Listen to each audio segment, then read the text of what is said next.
I'm going to go ahead and get right to it. Some of the things I'm going to say are going to potentially be controversial, and that's okay. My intent is not to be malicious or hateful, but I want to make sure I get that out before I say what I need to say. I'm going to reference the Bible to help my talking point. So I would ask that you watch the video in full before you have a comment about what I'm saying.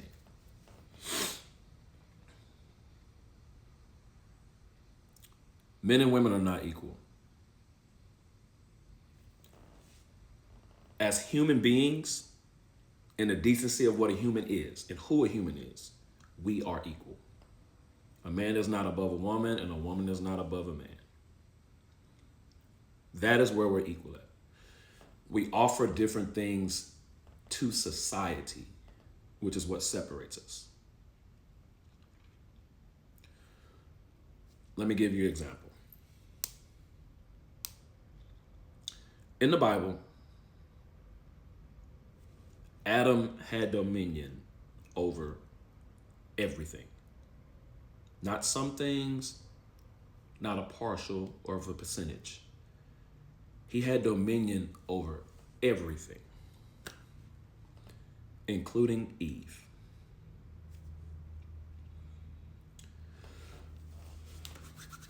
When the forbidden fruit was attained and eaten of, who did God call? He called Adam. He didn't call Eve. He called Adam because he already given Adam his purpose.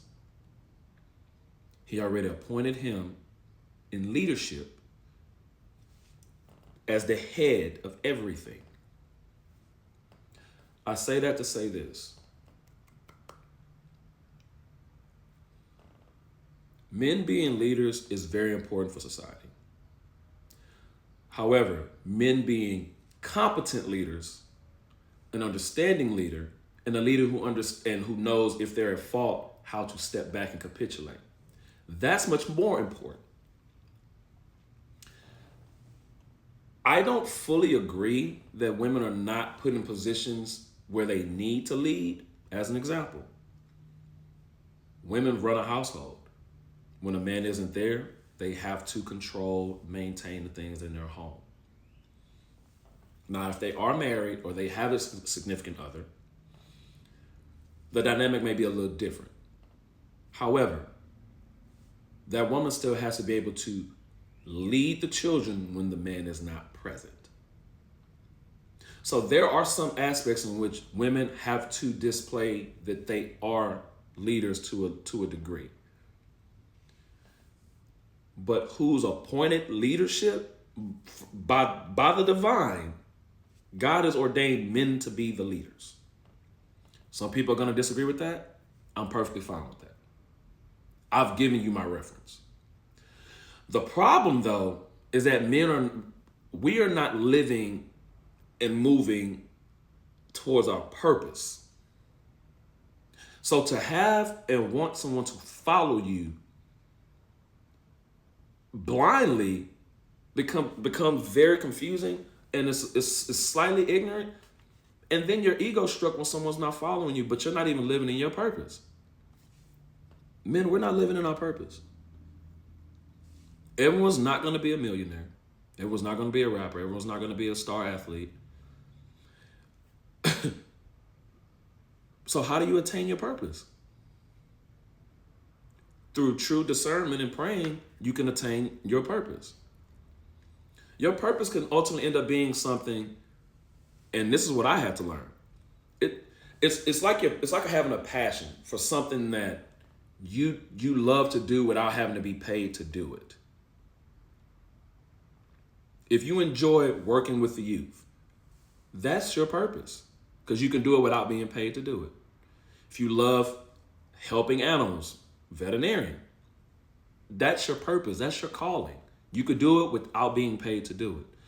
But the problem is we have so much noise around us that we're not even able to hear what direction we should be going. And we're failing our communities and our societies. And I'm talking about us as men.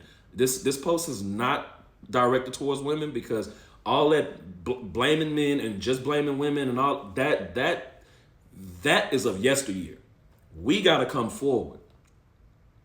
I said on one of my other posts, and I'm going to say it again. Enough is enough.